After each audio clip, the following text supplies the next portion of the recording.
breaking, hysterical woman just attempted assassination. Here's what authorities are warning of now. It's starting to look like we can always count on liberal scumbags to be triggered by the smallest of things these days. Once again, Charleston, South Carolina is making waves in the fight against the Confederate flag. Apparently this time an insane woman became so unhinged when she saw a rebel flag on a person's truck that she took it upon herself to violently rip it off. Then all hell broke loose. Leanne Walters saw a man's Confederate flag flying from his truck bed and proceeded to yank it right off. But when the owner of the truck tried to get the license plate number off of the liberal scumbag's car, she acted like a typical unhinged liberal and proceeded to throw her car into reverse and run him over. She then fled the scene. Police did manage to catch Walters and promptly arrested her a short time later. But sadly the charges she faces are an absolute and complete insult to the victim. Despite vandalizing his property and then intentionally trying to run him over with her own car, causing one of his knees to sustain an injury, the liberal whack job was only hit with a vandalism and leaving the scene of an accident with injuries charge. What? Usually, when someone uses a vehicle to attack another individual such as Walters did to her victim, they are charged with at least assault with a deadly weapon or straight-out attempted murder. The DA, in this case, must be a liberal. No one had any issues with the rebel flag until an insane man, Dylann Roof, who shot up a black church back in 2015 decided to take a picture with the flag. So the media told us to be outraged by a flag.The American conservative reports. I will never be able to hold her again, but I forgive you.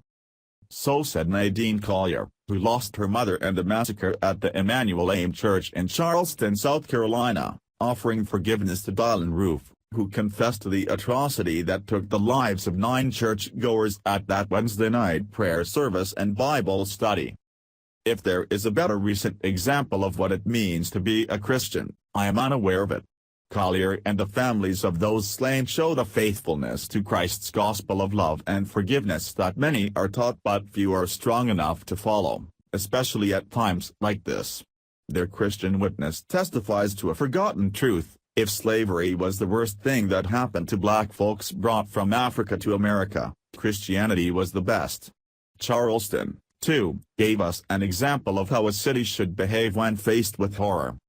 Contrast the conduct of those good Southern people who stood outside that church in solidarity with the aggrieved, with the Ferguson mobs that looted and burned and the New York mobs that chanted for the killing of cops when the Eric Garner grand jury declined to indict. Yet, predictably, the cultural Marxists, following Rahm Emanuel's dictum that you never let a crisis go to waste, descended like locusts. As Roof had filmed himself flaunting a Confederate battle flag, the cry went out to tear that flag down from the War Memorial in Columbia, South Carolina, and remove its vile presence everywhere in America.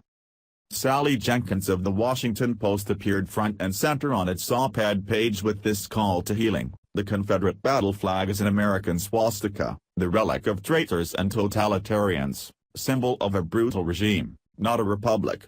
The Confederacy was treason in defense of a still deeper crime against humanity, slavery. But if Jenkins' hate-filled screed is right, if the Confederacy was Nazi Germany on American soil, then not only the battle flag must go,